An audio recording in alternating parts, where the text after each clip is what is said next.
नमस्कार दोस्तों, wealth and warfare Hindi में आपका एक बार फिर से स्वागत है।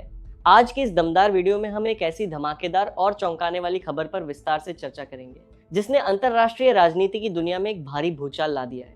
डोनाल्ड ट्रंप ने हाल ही में भारत को नर्क कहकर एक ऐसी ऐतिहासिक गलती कर दी है जिसकी गूंज पूरी दुनिया में सुनाई दे रही है। उनको लग रहा था कि इस घटिया बयान से उनको अमेरिका में खूब वाहवाही मिलेगी और ईरान युद्ध के चलते उनकी जो छवि लगातार खराब हो रही है वो सुधर जाएगी।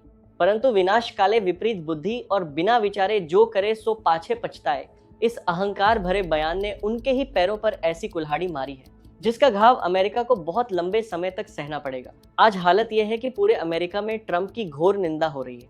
उनके सबसे कट्टर समर्थक जो कल तक उनके लिए जान देने की बात करते थे, आज उन्हीं की नीतियों पर खुलेआम सवाल उठा रहे हैं। ये लोग सोशल मीडिया पर लिख रहे हैं कि ट्रंप के इस बयान की वजह से अमेरिका को आने वाले दशकों तक भारी कीमत चुकानी पड़ेगी। अमेरिका की आम जनता में इस बात का खौफ साफ दिखाई दे रहा है कि इस बयान के बाद भारत और चीन अपने सदियों पुराने आपसी मतभेद भुलाकर एकजुट हो सकते हैं, और अगर ऐसा भयंकर परिदृश्य उत्पन्न हुआ तो अमेरिका इस विश्व पटल पर बिल्कुल अकेला पड़ जाएगा। एक प्रसिद्ध कहावत है कि अब पछताए होत क्या, जब चिड़िया चुग गई खेत। अमेरिका की जनता और ट्रंप के समर्थक भी अब यही महसूस कर रहे हैं। उनका निश्चित मानना है कि भारत हमेशा से पश्चिमी देशों का एक बेहद मजबूत और भरोसेमंद साथी रहा है, बल्कि ब्राजील से भी ज्यादा अमेरिका का समर्थक माना जाता था। आईजीएम में कंजीज इन द साथ मनने में, लेकिन ट्रंप की इस मूर्खता के कारण भारत अब ब्रिक्स देशों की तरफ और तेजी से झुकेगा और अमेरिका से उसकी दूरियां बढ़ती जाएंगी। केवल आम जनता ही नहीं बल्कि अमेरिका की संसद यानी हाउस फॉरेन अफेयर्स कमेटी ने भी एक बेहद सख्त और कड़ा बयान जारी किया है। ये कमेटी अमेरिका के दोनों सदनों की सर्वोच्च समिति है जिसमें सत्ता और विपक्ष दोनों के वरिष्ठ नेता शामिल होते हैं। उन्होंने ट्रंप को आड़े हाथों लेते हुए स्पष्ट रूप से कहा है कि जब ईरान के साथ युद्ध अपनी चरम सीमा पर चल रहा है, हमारे दर्जनों सैनिक मारे जा चुके हैं और हजारों सैनिक मध्य पूर्व में अपनी जान हथेली पर रखकर तैनात हैं। ऐसे समय में अमेरिका के राष्ट्रपति को ऐसी घटिया बयानबाजी बिल्कुल भी शोभा नहीं देती। इससे न केवल राष्ट्रपति पद की गरिमा बुरी तरह से गिरी है, बल्कि पूरे विश्व में देश का सम्मान भी मिट्टी में मिल गया है। कमेटी ने साफ शब्दों में कहा है कि देश को अब ऐसे अहंकारी नेताओं की जरूरत नहीं है और उन्हें एक ऐसा राष्ट्रपति चाहिए जो इस सर्वोच्च पद की गरिमा और सम्मान को वापस ला सके। सबसे हैरान करने वाली और एक अच्छी बात इस पूरे प्रकरण में ये हुई है कि अमेरिका में मौजूद भारतीय मूल के राजनेता जो आमतौर पर भारत के मुद्दों पर एक लंबी चुप्पी साध लेते थे, इस बार वो भी खुलकर मैदान में उतर आए हैं।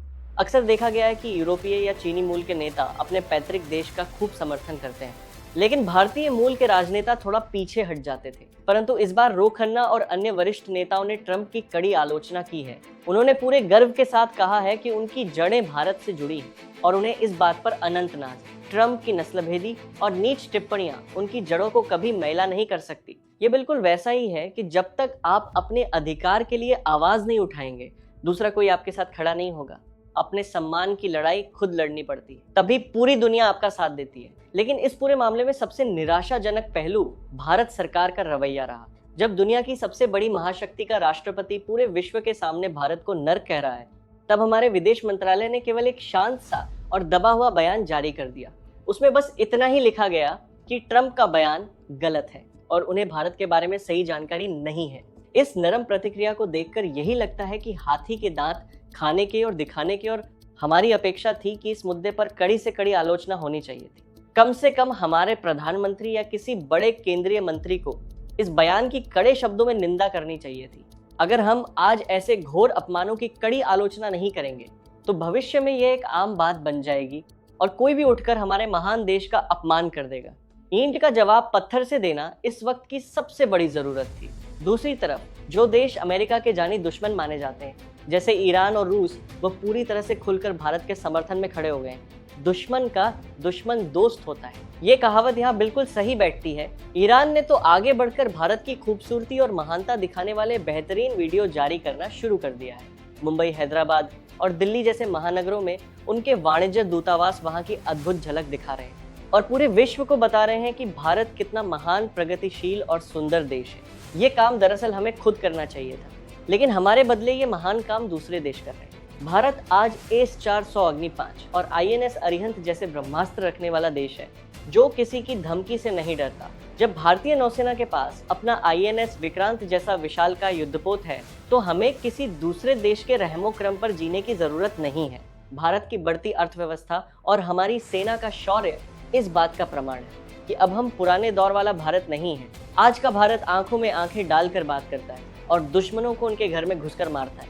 इसीलिए दुनिया के किसी भी देश को हमारी तरफ उंगली उठाने से पहले 100 बार सोचना चाहिए। आज का भू राजनीतिक माहौल बहुत तेजी से बदल रहा है। अमेरिका और चीन के बीच चल रहे भयंकर शीत युद्ध और मध्य पूर्व में बढ़ते खतरनाक तनाव के बीच भारत एक ऐसी महत्वपूर्ण शक्ति बनकर उभरा है जिसके बिना विश्व शांति असंभव है। हर बड़ा देश भारत को अपने खेमे में लाना चाहता है। ऐसे में किसी भी राष्ट्राध्यक्ष का इस तरह का बयान उसकी एक ऐतिहासिक भूल साबित हो सकती है। ट्रंप ने जो आग लगाई है वो आज उनके ही आंगन को जला रही है। जैसी करनी वैसी भरनी। अब उन्हें अपने ही लोगों के भारी आक्रोश का सामना करना पड़ रहा है और इस मुद्दे को अंतर्राष्ट्रीय मीडिया लगातार उछाल रहा है।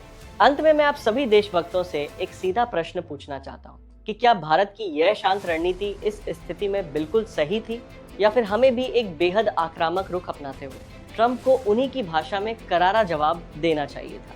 क्योंकि याद रखिए, शांति और अहिंसा वहीं शोभा देती है जहां शक्ति हो। आपका एक एक शब्द मायने रखता है। इसलिए नीचे कमेंट करके अपने विचार जरूर बताएं कि हमें चुप रहना चाहिए था या आक्रामक जवाब देना चाहिए था। आज के लिए वेल्थ एंड वॉरफेयर हिंदी पर बस इतना है। वीडियो को लाइक और शेयर जरूर करें। जय हिंद, वंदे मातरम।